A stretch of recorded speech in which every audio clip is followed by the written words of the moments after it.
Hey y'all, it's your girl Sonja, and welcome back to She Say Sports. Today I have with me former NFL player Jamion Spencer, and from the Tiger Talk with the 1400 Club, Charles Bishop. Hey guys, how y'all doing today? How are you doing, Sonja? I'm doing well. What about you, Jamion? I am doing good, Sonja. How about yourself? I'm doing well. Everything is good. How's everybody, with the COVID-19, everybody's family's doing well? Oh, absolutely. Everybody's staying safe, staying protected, and just trying to make our way through this. So far, so good. And you know me, Sonja, still doing the social distancing on the golf course. Can't miss that. Yeah, you thought you was going to be on it this weekend, but you can't. So yeah, I know, right? And I'll mention that as well at the end. You can talk about that later. Well, you guys have been on the show before, so I won't go into your accolades. Let's just get into it, shall we? Sure thing. Absolutely. So as you know, our nation is in a very dark and chaotic place due to the killing of another unarmed black man, George Floyd, who was murdered in the streets of Minnesota by another cop. Because of this, there has been protests and riots all over the country. The other day, I posted this message on my personal Facebook page, and it stated, "Here's a silent protest. Pull your sons out of D1 Power 5 schools and send them to HBCUs." Well, this post garnered a lot of attention and a lot of dialogue. And I spoke to Charles regarding the topic as well as Jamion, and both of you gave great insight on both sides of the spectrum on this topic because, well, Charles, he went to an HBCU, and Jamion went to a PWI. And so the discussions for me were very eye-opening. So, Jamion, when I told you what I posted, the question you said to me was, will HBCUs be ready for the black student athletes? Mm-hmm. Could you please elaborate on your question? Yeah, so when we've had this discussion. I mean, amongst multiple of my friends, old teammates, and whatnot. I mean, and we are very conscious of kind of who you are and what you are inside of these certain systems. We have. This isn't a new argument, right? This isn't a new discussion that we've had. So, when we look at it and we say, look, are the HBCUs ready for that type of I guess responsibility when it comes to the new challenges that they're going to face inside of their current institutions? Because, it's not like we haven't known that black talent exists in these HBCUs. It's a matter of how well it's been cultivated and it's been put out there for the world to see and display, as well as the resistance that they've had put up by a lot of the PWIs in the past in terms of getting on that bigger stage. So that's why that becomes my initial question to a lot of the HBCUs. Are you ready for it? Mm-hmm. Got you. So I guess from that standpoint, my question always becomes, well, what is that ready?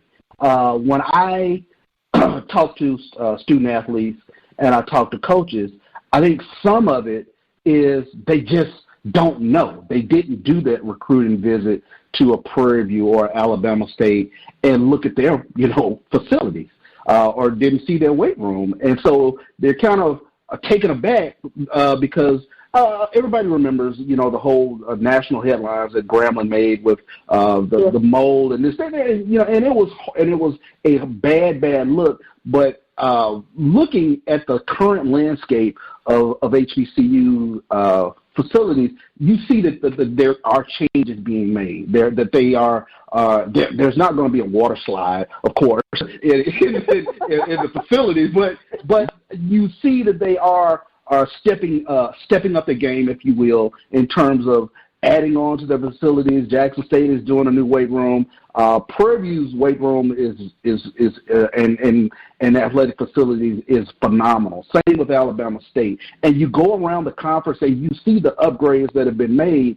And I think what I found, at least, is that a lot of coaches at the high school level and a lot of athletes just don't know. And they're using a frame of reference that they have not seen. So I'm always curious in terms of asking a question, what does ready look like? What does the 225 on the weight bench look different at Prairie View or Jackson State than it does at Clemson or Alabama? The facility is a difference, but the weights are the same. So I'm always curious, what does Are They Ready look like? Well, so what it looks like is that you have to realize is that all that glitters is not gold, right? It's not necessarily about what you can show me. It's about how much you sell and you believe in your own brand. You know, a lot of times when you talk to a lot of elite college or high school highly recruited athletes, it may not be a matter of they haven't seen it because they didn't want to see it. It's because they necessarily haven't had awarded the opportunity to, okay? And I was even telling Sonja my own personal story. You know, I grew up 20 minutes from Grambling, and I was a diehard Grambling man, right? And I wanted to meet the legend Eddie Robinson. But at the end of the day, when it came down to it, it really became a matter of what they felt like they could get from me wasn't worth the time to put in for them. You know, so that's why I say, we look at this thing holistically. I went to the University of Notre Dame, okay?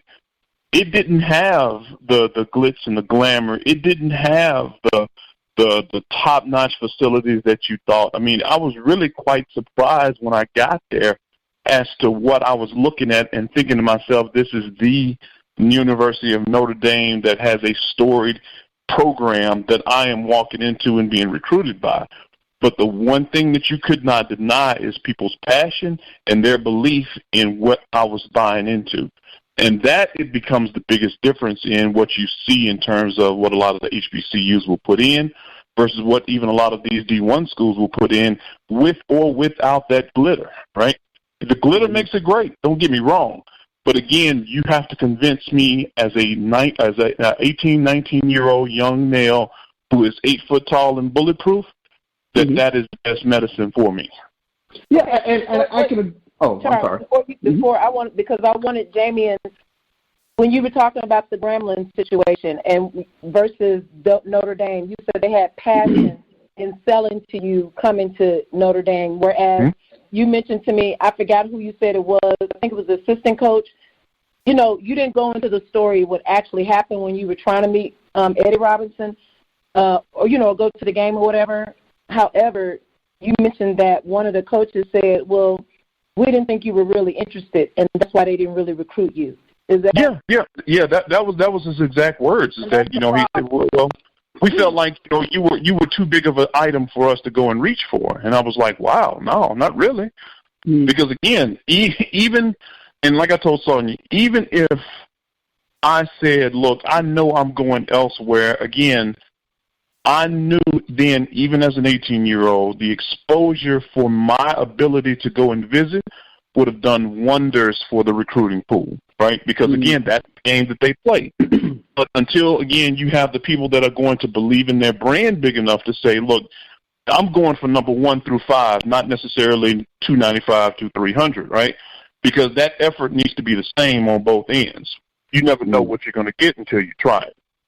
Well, and Jamie, I can agree with you in that regards because I do believe that coaches do have to believe in their brand. I mean, when I take a look at you with Notre Dame, I think of Touchdown Jesus. I think of all the lore that comes with Notre Dame. But on the flip side of that, I'm an HBCU fan. I believe in Billy Nix at Prairie View and what he was able to do. Otis Taylor was one of the most phenomenal players to ever hit the NFL, came from Prairie View. You talk about Southern, Mel Blount, of course, everything that came from Grambling, Jackson State, 4 Hall of Famers. It is incumbent upon those coaches to sell that brand, and as fans, it is incumbent upon us to know our history and to know how powerful our brand is. I will put Jackson State's brand up against anybody because I can always sell. I have 4 Hall of Famers in the NFL. I mean, that is an astounding thing to really put forth for people. And again, I guess I take a look at it from the standpoint, I'm not so much concerned with the 5-star guys and maybe the 4-star guys, but I can chip away at these quote-unquote three-star guys, because I think in a lot of times, they might get the scholarship offer because somebody else passed up on, that particular scholarship. So I believe in the brand of HBCU football. Yep. Yep. And I'm with you. And I believe in the brand as well, and I believe in the potential that it carries. But we still have to be very cognizant of, again, where we stand today versus where we stood 20, 40 years ago in terms of what the struggle was. Because even when we talk about a lot of the Hall of Famers and the guys who were playing inside these programs, very few times did they even compete at that level. And if no one was looking, they would go bypass. It's not like today where you've got so many different media outlets, so many different people that have invested time in the scouting that are going to find you no matter where you are, right? We have to get back and understand that until we start harvesting and using that potential to get into it, that's where that brand now has to be built from the ground roots up again, right? Because now we've got a whole different platform to work with versus having to be reliant on playing the bigger schools or, taking our show to, University of Alabama, whoever it is.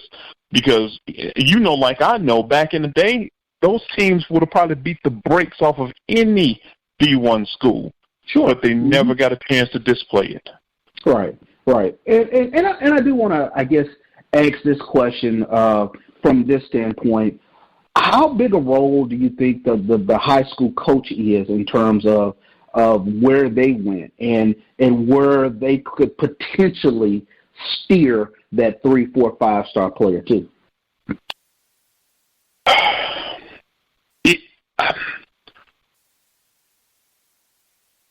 I'm going to be completely honest with you. Mm-hmm. I'm going to be completely honest with you. I think that high school coach plays a tremendous role in where that young man goes and spends his next 4 years, right, wrong, or indifferent, okay? Mm-hmm. Without parental engagement, that head coach now becomes the spokesman and really the conscience for that young man because, again, this is an 18-year-old who has not had a chance to see the world, who is not looking at the bigger picture. These are adults who do have that opportunity to say, yes, hey, I have seen this, I've done this, and this is another way that I can do it over again. So they do become more of an influencer into that individual's life and their future in that decision than anyone else, right?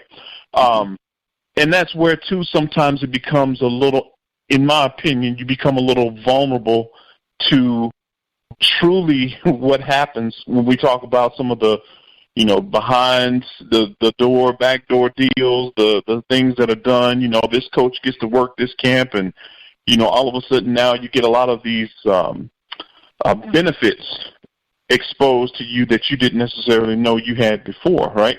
Mm-hmm. All of those become part of that decision matrix, and they also become part of that glitter that attracts those young men as well, okay? Yeah. Mm-hmm. And again, if you don't have that relationship either with your coach or with an individual inside of your program, then you're really left up to a parent, your parents, to be able to help guide you through that decision matrix. And to be honest with you, sometimes that's not always existing in our kids' home for the most part. Because a lot of our parents, they're out there busting their butt trying to make ends meet, right?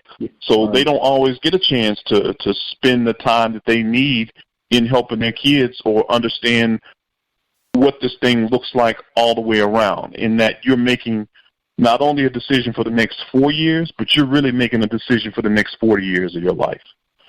Can I jump in real quick? Let me and speak it, because you said, you're talking about the parents.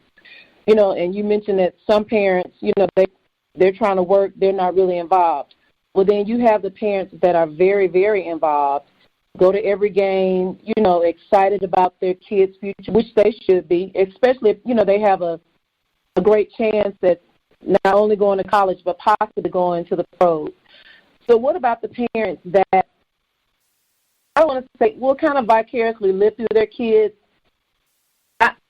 They don't even really introduce them to going to an HBCU. I know someone who went to an HBCU, graduated, her and her husband, but they did not allow their son to go on tours to visit a HBC school, period. They had already, in their mind, he was not going, he was going to, a Power 5 school. Mm-hmm. And do you think... Why was that, though? That's what I was about to ask. Do you think it's because they want the validation or the exposure of a Power 5 school? I mean, that bothered me because I'm like, one thing, our children really don't know the history behind HBCUs, why they were established. They was established because PWIs didn't want us to come to their schools. And then when they figured out that we could win championships for them and make $1 million off their back, then it was okay. They started recruiting and making it hard for those kids to come back to HBCU schools. So do you think it's because of validation? I mean, I'm gonna be honest with you. I think it's more about the glitter. I'm gonna be completely honest with you because, if I look at honestly, if I had a child right now who was college age, either in or going, right? In reality, you don't need to be at a Power 5 school anymore to get to the NFL if that's your goal, right? Exactly. You don't need to be in the big time or the big show as to what we have because, again, the NCAA, especially when it comes to sports like football and basketball, the rules become a little bit different than they are for baseball, okay? Be completely honest with you. So when I get a lot of my football and basketball kids that all of a sudden start singing that same old symptom of top Power 5 school and everything else, all you know that it's really about the prestige and the glitter, in my opinion. Sure. I agree. And if I can follow up on that, Sonja, I think one of the things I get a little bit tickled about, and I've kind of heard, HBCUs don't get the exposure. And granted, we are not the 2:30 SEC game on CBS.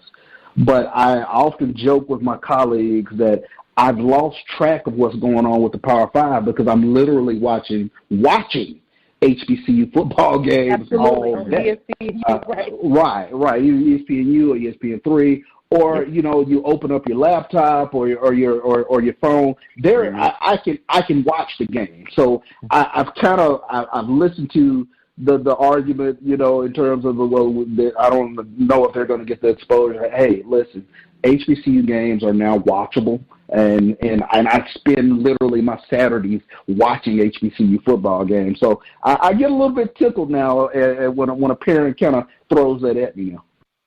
Yeah, and go ahead, Jamion. Go ahead. No. And I was going to say, and even outside of that, when you talk about the exposure portion of it, the parents, I think, become part of the sales tactic too, right? Right. Because where I have those involved parents, really, if I get them on the hook, the kids will follow.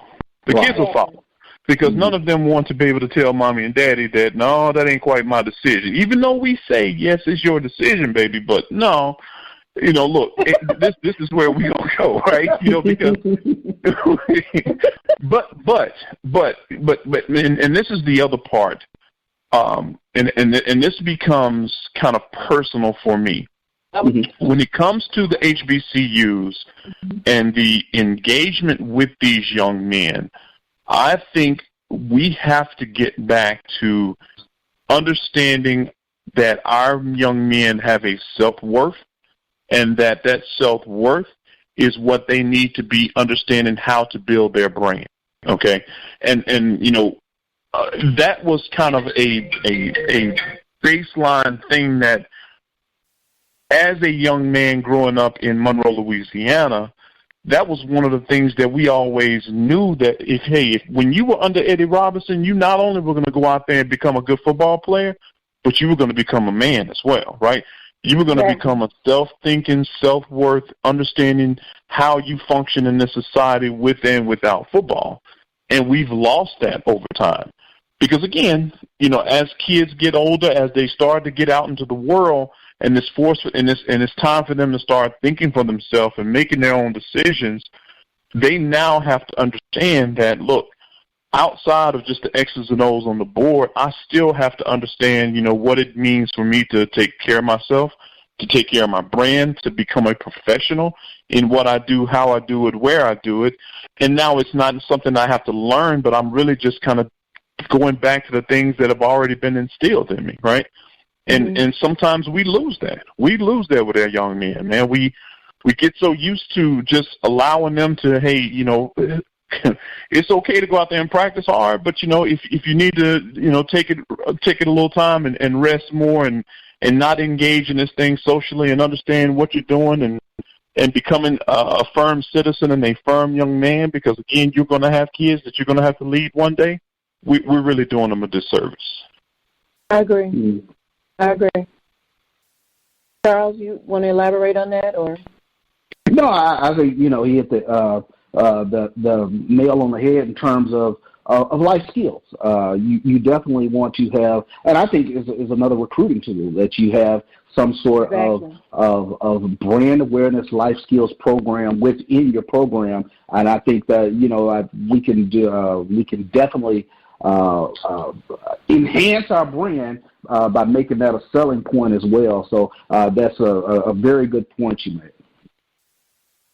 Yeah, and another thing that I've noticed, with the glitz and glamour that you both mentioned earlier, where a lot of kids and the parents, they're excited to see and be around. One of the reasons why, and Charles, you did mention, because Prairie View, we're all of HBCUs of SWAC, rather. I'll say SWAC because I don't know too much about the MEAC and the other conferences, as far as getting the weight room, getting the facilities, state of the art. What am I trying to say? Help me here. The resources. Yeah, resources. But that's when we get into the resources. Mm-hmm. Once the difference between HBCUs and PWIs, a lot of the former students don't give back like they should at the HBCU schools, and that's part of the problem, I believe, because we need the money to make those things happen. Am I correct?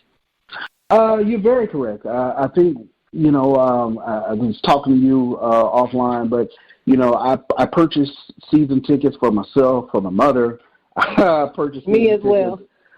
For Texas Southern, I purchased season tickets in honor of my father as well. So I believe in the brands of HBCUs, and I've grown up loving HBCU football. I was literally the little kid in the backyard. I wore number 33 because I wanted to be Sylvester zip code stamps.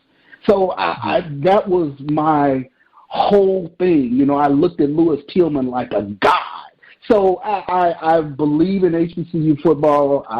I've watched it all my life. I believe in HBCU athletics. So that's why I choose to channel my resources back to HBCUs. And right. It is heartbreaking, especially when you took a look at the homecoming fiasco with Grambling when they didn't come. Oh, that was horrible. Yeah, and people were in line to get refunds. That was a low point for me because it's a donation to the school. It's a write-off. And I think, we have to kind of do a much better job in terms of changing our mindset, in terms of knowing that you're helping out your athletic department by giving to it, by purchasing season tickets. And we have some very dynamic athletic directors now who really push that point home. So, and I do want to mention that. I mean, we throughout the conference, not just in the SWAC and the MEAC and the CIAA and the SIAC as well, there are really some much better, I'm not going to say much better, but there are really some very business-minded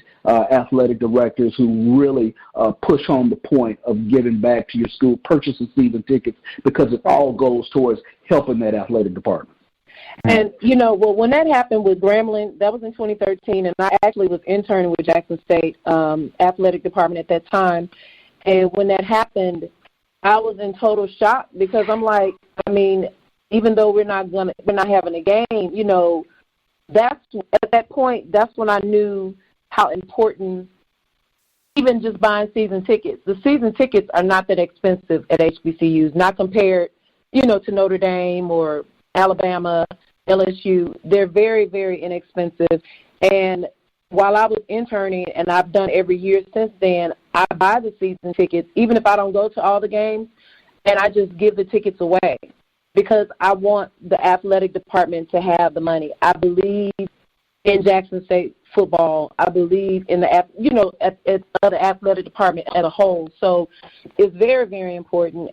And I just, I've even put it on Facebook once, like twice, just buy season tickets. If you don't actually give money every year to the school, do something like that, just to give back a little bit. So sure thing.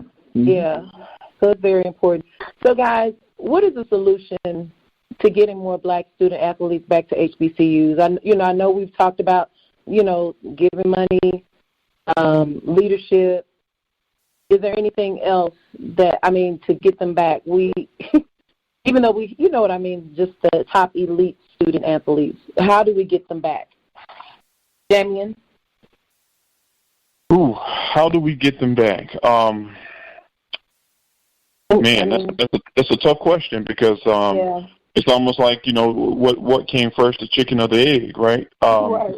Because, again, I look at it kind of systemically. If you start to invest in your HBCUs and everything else, the money, the advertisements, the expansions, the business portions of it will follow, right? Part of what's made the PWIs kind of what they are has been a history of kind of building a brand, right? And you look at some of your storied programs like your USCs and your Texases and Ohio States and all this stuff.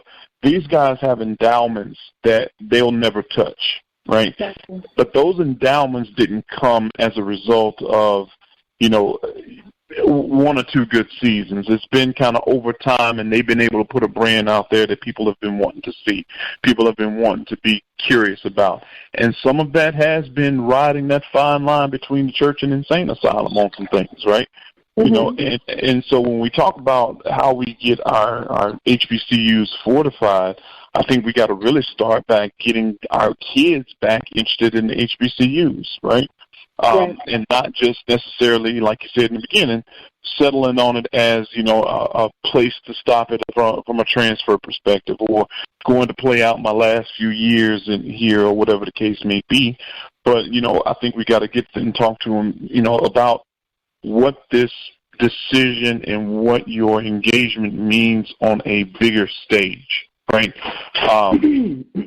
I didn't understand my worth as a college football player inside of this NCAA system until I was there. And then it was kind of eye-opening. But when we start to educate our kids, again, from that business perspective early on, I think it will sink in.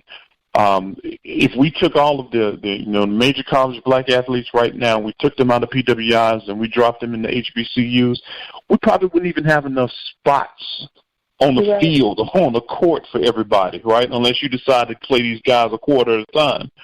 It becomes that deep. And how do we harness all of that into one place?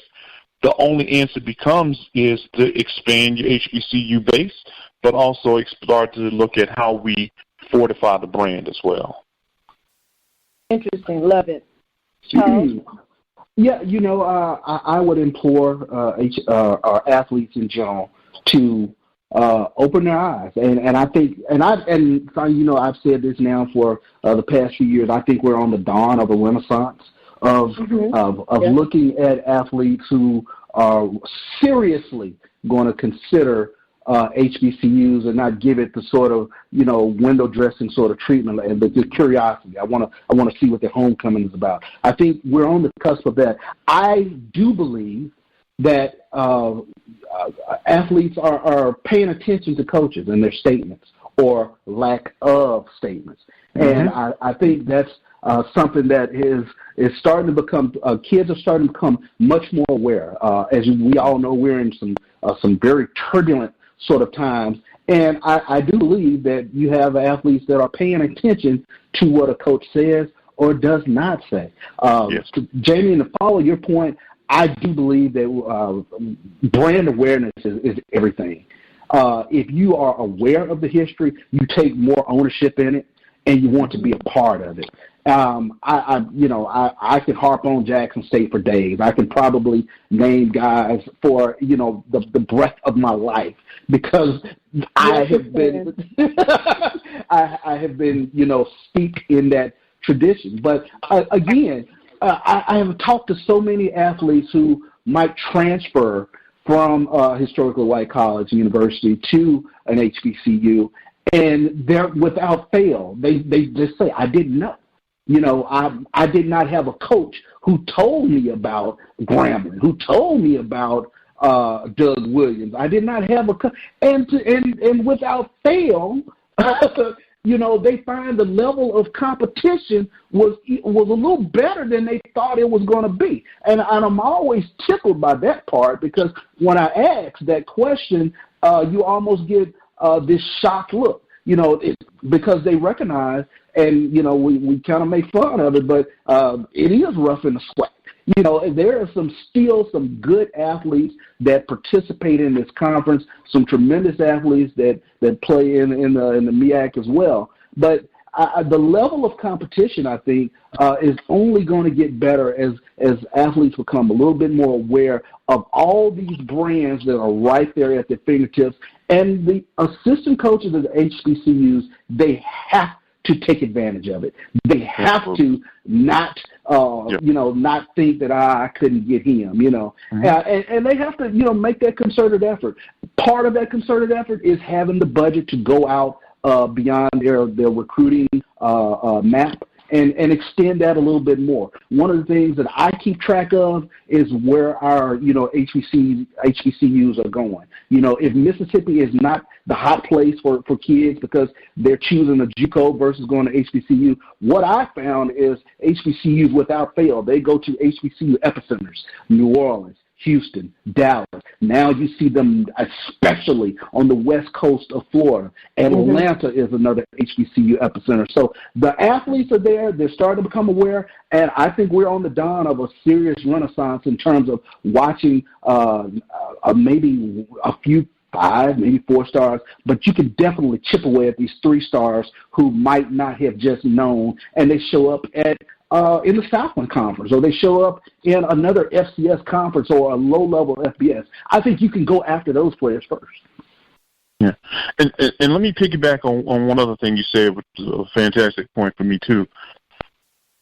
When you talk about these athletes paying attention to what these coaches are saying or not saying, I think it's critical. It is absolutely critical that these coaches and assistant coaches start to, and don't get me wrong, I love a lot of them, but we have to show what type of men we really are and what type of examples we really are to understand that these kids are not looking for homeboys. They need leaders in their lives. Absolutely. That's good. And they need someone who is not going to be willing to go out and just kick it and have a good time, but somebody that's going to have to show me how to navigate through life, and that is setting that example, right?